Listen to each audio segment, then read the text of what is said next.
Good morning student, कैसे हैं आप सभी लोग। तो आज का जो हमारा टॉपिक है सैम्पलिंग, उसी को हम कंटिन्यू कर रहे हैं। तो अपने आगे चलने से पहले आप मेरी जो चैनल है सोशियोलॉजी स्टडी विद नीलम को लाइक कर दीजिए, शेयर कर दीजिए और सब्सक्राइब कर लीजिए। तो आज हम लोग कंटिन्यू कर रहे हैं आगे, जो उतना हम लोगों ने पढ़ लिया था उसके आगे आज हम लोग पढ़ेंगे। तो आज हमारा है स्तरीकृत दैव निदर्शन। इसमें क्या होता है, जो स्त्रीकृत दैव निदर्शन होता है इसे मिश्रित निदर्शन भी कहते हैं या कहा जाता है। स्त्रीकृत निदर्शन को चुनाव करने के लिए सर्वप्रथम अनुसंधानकर्ता द्वारा समग्र की सभी इकाइयों को विशेष स्तरों अथवा श्रेणियों में विभाजित कर लिया जाता है। इसके बाद विभिन्न श्रेणियों को दैव निदर्शन विधि द्वारा उपयुक्त प्रणाली के अपनाकर निर्धारित संख्या में इसका चुनाव कर लिया जाता है। मान लीजिए एग्जाम्पल के तौर पे एक एग्जाम्पल आपको दे देते हैं, तो एग्जाम्पल से आपको ज़्यादा समझ में आ जाएगा। मान लीजिए कि यदि हमें कृषकों की, जो किसान होते हैं, उनकी समस्या का अध्ययन करना है, तो हम गांव में से 1000 कृषक यानी कि 1000 किसानों में से, मान लीजिए जिस गांव का हम अध्ययन कर रहे हैं उस गांव में 1000 किसान हैं, तो उस किसान में से हम 100 कृषकों का चयन कर लेते हैं। तो सर्वप्रथम जो सभी कृषक हैं उनको हम 4 भागों में विभाजित कर लेते हैं। मान लीजिए सीमांत कृषक, छोटे कृषक, मध्यम प्रकार के किसान जो होते हैं, या बड़े कृषक जो बड़े किसान हैं, इनको श्रेणियों में विभाजित कर लेते हैं।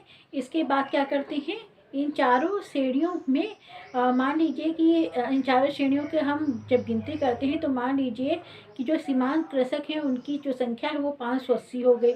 छोटे जो कृषक हैं उनकी जो संख्या है, किसानों की जो संख्या है वो 230 है।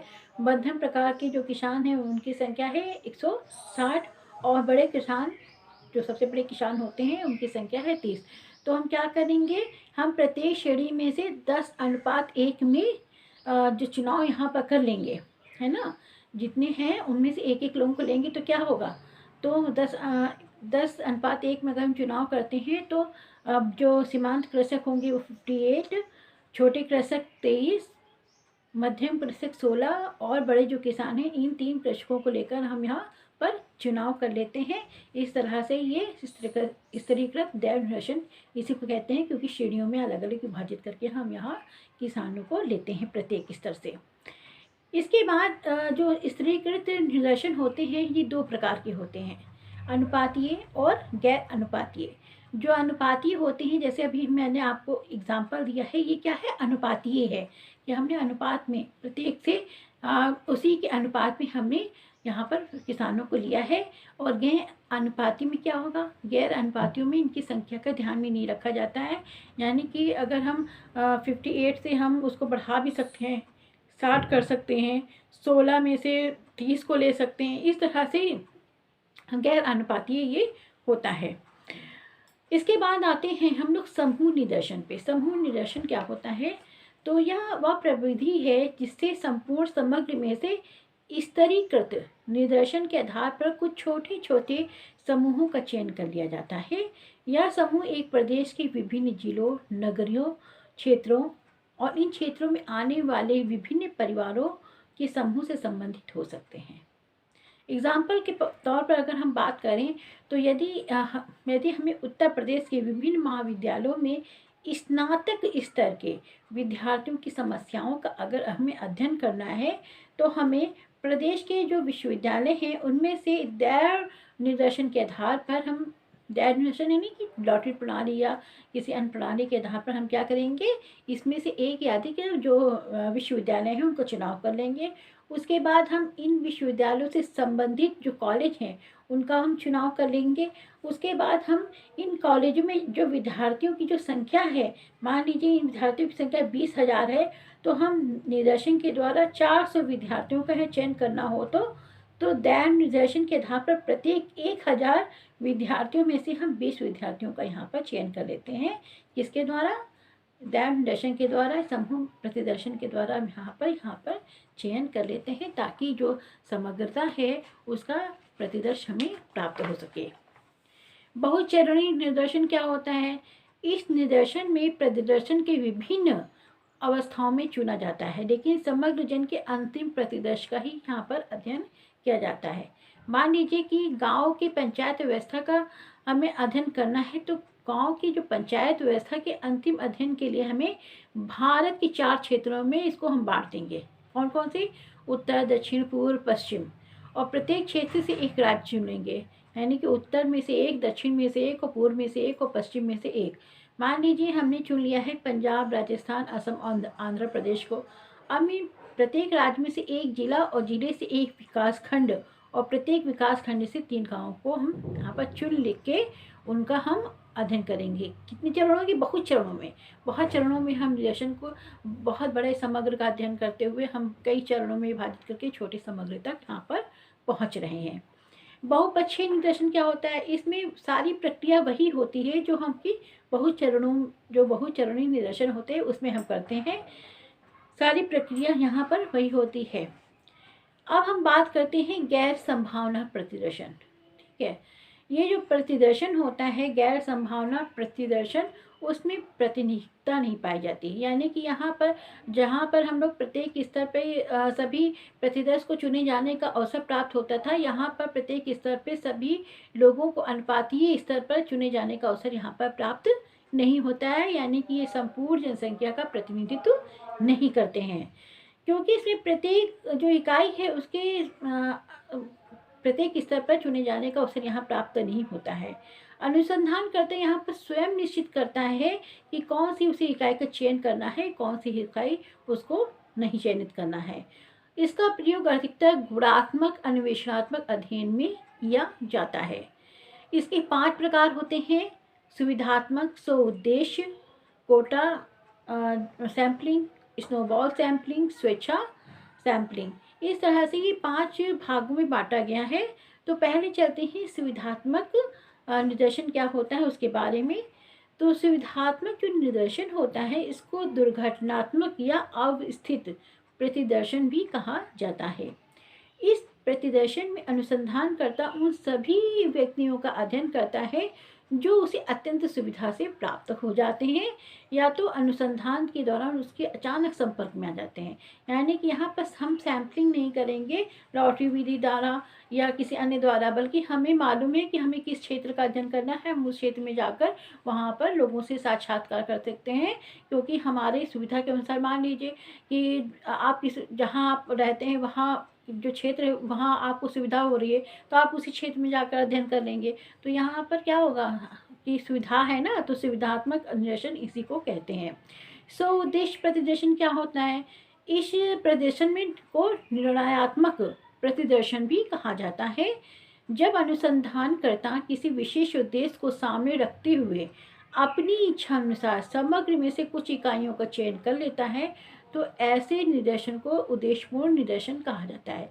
एग्जाम्पल के तौर पर अगर उसने ऐसी कोई प्रॉब्लम ली है जिसको उसको पता है कि किन इकाइयों को उसके अध्ययन करना है, साक्षात करना है, तो चुन चुन के उन्हीं जो इकाई हैं जो समस्या है उसका प्रॉब्लम सुन सकती हैं और प्रॉब्लम को हल दे सकती हैं। तो यहाँ पर उसी आधार पर यहाँ उद्देश्य को सामने रखते हुए हम यहाँ पर क्या करते हैं, अपने जो निर्देशन है उनका चुनाव कर लेते हैं।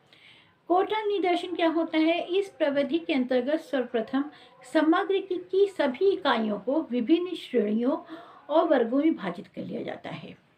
इसके पश्चात विभिन्न वर्गों अथवा श्रेणियों को तुलनात्मक महत्व को देखते हुए प्रत्येक वर्ग में से चुनी जाने वाली इकाइयों की संख्या निर्धारित कर ली जाती है। एग्जाम्पल के तौर पर जैसे हमें विभिन्न धर्मों के 100 पुरुषों 50 महिलाओं वाले किसी विद्यालय या कॉलेज में अध्ययन करने गए हैं, इस क्वेश्चन पे कि जो शैक्षणिक संस्था में जो धार्मिक लाउड स्पीकर का इस्तेमाल किया जाता है वो कहाँ तक सही है, इस पर हम अध्ययन कर रहे हैं। तो हम क्या करेंगे, क्योंकि 100 पुरुष हैं और 50 महिलाएं हैं, तो उस आधार पर हम क्या करेंगे, अपने अध्ययन में 2 पुरुषों को ले लेंगे। पहले हम धर्म के आधार पर विभाजित कर लेंगे, हिंदू मुस्लिम या अन्य धर्म के आधार पर इनको विभाजित कर लेंगे। पहले महिला और पुरुष है ना, 50 क्या होंगी, महिला हो गई हैं और 100 पुरुष हो गए हैं।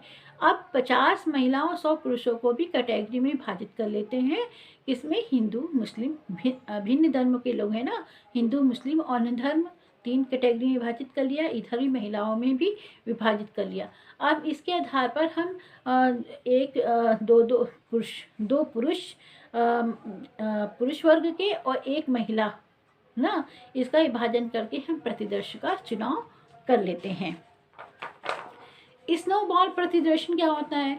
स्नोबॉल प्रतिदर्शन को सैने बढ़ता हुआ प्रतिदर्श कहा जाता है, यानी कि धीरे धीरे से बढ़ता हुआ प्रतिदर्श।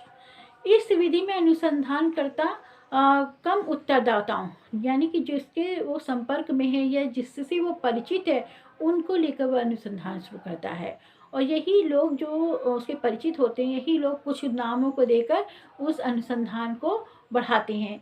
ये अधिकतर उन्हीं अनुसंधानकर्ता अधिकतर यहाँ पर स्नोबॉल अधिकतर वहाँ पर किया जाता है जहाँ पर लोग समाज फ्रंट पे आना नहीं चाहते। एग्जाम्पल के तौर पर आप ले लीजिए, घरेलू हिंसा का आप कर रहे हैं, दहेज प्रथा या दहेज के प्रति जो हिंसा होती है वहाँ का अध्ययन कर रहे हैं, तो सामने तो कोई नहीं आएगा कि हम दहेज ले रहे हैं, अपनी बहू को मार रहे हैं, पीट रहे हैं या कर रहे हैं, या कुछ अन्य प्रकार की जो अपनी पत्नी को मारते पीटते हैं। इस तरह की जो घरेलू हिंसा है, इसके आधार पर हम चयन करते हैं, तो हम एक व्यक्ति को चुन लेते हैं जो जानता है, फिर वो अन्य व्यक्तियों को उसके बारे में बताता है कि अमुक व्यक्ति, फिर हम वहाँ से जाते, वहाँ साक्षात करते, फिर उनसे पूछते हैं, फिर वो अगले व्यक्ति का नाम देते हैं। इस तरह से हम जो है ना अपना अध्ययन ख़त्म करते हैं, अध्ययन की प्रक्रिया शुरू करते रहते हैं। और यह प्रक्रिया तब तक चलती रहती है जब तक हमने जो इकाई तय कर रखी है कि इस इकाइयों तक हमें साक्षात्कार लेना है, तब तक ये प्रक्रिया चलती रहती है और इकाई के ख़त्म होने पर ये प्रक्रिया समाप्त हो जाती है। स्वैच्छिक निर्देशन क्या होता है? इस विधि में उत्तरदाता स्वयं जानकारी देने के लिए स्वयं आता है कि मुझे पता है, मैं जानकारी दूंगा। इस तरह से स्वैच्छिक निर्देशन इसको कहते हैं। अब बात कर लेते हैं निर्देशन का महत्व क्या होता है। निर्देशन से समय और धन की बचत हो जाती है। कैसे? क्योंकि बहुत बड़ी जनसंख्या, भौगोलिक जो जनसंख्या होती है उसमें बिखरी हुई जनसंख्या होती है, काफ़ी बड़ी होती है, तो वहाँ पर हम कुछ लोगों का लेकर इसको शुरू करते हैं जिससे समय की बचत होती है। अगर आप बहुत बड़ी जनसंख्या का अध्ययन करेंगे तो समय भी काफ़ी लग जाएगा और धन भी आपका काफ़ी व्यय हो जाएगा। लेकिन हम उसी में से कुछ छोटा अंश लेकर अध्ययन करते हैं तो समय और धन की बचत यहाँ पर हो जाती है। गहन और सूक्ष्म अध्ययन हो जाता है, क्योंकि हम बड़ी जनसंख्या का काफ़ी हद तक गहराई से उसका अध्ययन नहीं कर सकते ना। लेकिन अगर छोटा अंश होगा तो हम क्या करेंगे, उसमें बहुत सूक्ष्म और बहुत गहनता से उसकी जानकारी हम प्राप्त कर सकते हैं। जो इसके निष्कर्ष होते हैं यथार्थ होते हैं। क्यों? क्योंकि इसमें जो हम प्रतिदर्शी चुनते हैं वो संपूर्ण जनसंख्या, जो पूरी जनसंख्या है उसका प्रतिनिधित्व कर रहे होते हैं। इससे प्राप्त जो निष्कर्ष होते हैं बिल्कुल यथार्थ और व्यवहारिक होते हैं। विशेष दशाओं में भी उपयुक्त होता है। मान लीजिए कोई विशेष दशाएँ हो गई तो वहाँ पर भी हम ये इसका यूज़ कर सकते हैं। मान लीजिए कि हम गुणात्मक कर रहे हैं तो वहाँ पर भी हम जो है ना, जो गुणात्मक अनुसंधान के प्रकार हैं उनका हम यूज़ करके हम जानकारी प्राप्त कर सकते हैं। लचीलापन होता है, क्योंकि अगर हमने एक ऐसा इकाइयों को चुन लिया है जहाँ से उत्तरदाता नहीं मिल पा रहे हैं, या जिन उत्तरदाताओं को हमने लिया है वो मिलना नहीं चाह रहे हैं हमसे या उत्तर नहीं दे पा रहे हैं, तो क्या करते हैं हम यहाँ पर इकाइयों का क्या करते हैं, चेंज कर लेते हैं। इकाइयों को हम चेंज करके अपने उत्तरदाताओं को प्राप्त कर सकते हैं। दोष क्या क्या होते हैं? सामाजिक जो इकाइयाँ होती हैं इसमें विविधता के कारण कभी कभी ये जो हम चुनते हैं इकाइयाँ, उसमें वो संपूर्ण जो जनसंख्या है उसकी सभी विशेषताओं का प्रतिनिधित्व नहीं कर पाती हैं, जिससे जो हमारा यथार्थ ज्ञान है, जो यथार्थ व्यवहारिक ज्ञान होता है वो प्राप्त नहीं हो पाता है। पक्षपात की संभावना होती है। कभी कभी जो अनुसंधान करता होता है वो पूर्वाग्रह से ग्रस्त होता है। जो भी उसने टॉपिक लिया है अपने अनुसंधान के लिए, उसे संबंधित वह पूर्वाग्रह से ग्रसित होता है, तो हो सकता है कि वह उन्हीं इकाइयों का चयन करे जो उसके जो पूर्वाग्रह है उसको मजबूती प्रदान करें। तो इस तरह से भी जो स्टडी होती है वो खराब हो सकती है। निर्देशन का चुनाव चूंकि अनुसंधान प्रारंभिक स्तर पर कर लेता है, अतः अनुसंधान की इकाइयों के बारे में उसे पूर्ण ज्ञान नहीं होता है ना। अनुसंधान को शुरू करने से पहले ही हमें सैम्पलिंग करनी होती है उसके बारे में। तो जब हम सैम्पलिंग करेंगे तो उसके बारे में जो इकाइयाँ आती हैं, मान लीजिए कोई क्षेत्र होता है, वहाँ की इकाइयों को हम चयन करते हैं, तो उन इकाइयों के बारे में हमें जानकारी पहले से नहीं होती है कि हम इन इकाइयों को चयन कर रहे हैं, क्योंकि उससे हमें उत्तर प्राप्त हो पाएंगे उस ढंग से कि नहीं हो पाएंगे। तो इस तरह से यहाँ पर दिक्कतें सामना करना पड़ता है। निर्देशन पर स्थिर रहना कठिन होता है। यही बताया ना कि मतलब कि कभी कभी अगर हम ऐसे अनुसंधानकर्ता कोई ऐसे उत्तरदाताओं को चुन लेता है जो उन्हें समय नहीं दे पा रहा है, या उनसे मिलना ही नहीं चाह रहा है, या उनके सवालों को जवाब नहीं देना चाह रहा है, तो इस तरह से हम क्या करते हैं, अपनी इकाइयों को जो है ना चेंज कर लेते हैं, यानी कि निर्देशन को हम चेंज करते हैं। तो क्या होता है, एक जो पहला निर्देशन था उसमें हम स्थिर नहीं रह पाते हैं। सभी प्रकार के निर्देशन का यहाँ उपयोग सार्वभौमिक विधि के रूप में नहीं हो सकता, यानी किसी एक निर्देशन को अगर आप चाहें कि आप पूरी जनसंख्या पे लागू कर दें या सभी तरह के अध्ययन पर लागू कर दें, तो ऐसा नहीं हो सकता है। यहाँ पर प्रकृति जो भी निर्देशन होता है वो जनसंख्या की प्रकृति, आपके जो क्वेश्चन है, आपका जो टॉपिक है, उसकी प्रकृति के अनुसार यहाँ पर निर्देशन का चुनाव करना होता है। तो आई होप कि आपको जो मेरी क्लास है वो समझ में आ गई होगी। अगर कुछ दिक्कत है तो आप मुझे कमेंट्स बॉक्स में लिख के क्वेश्चन पूछ सकते हैं।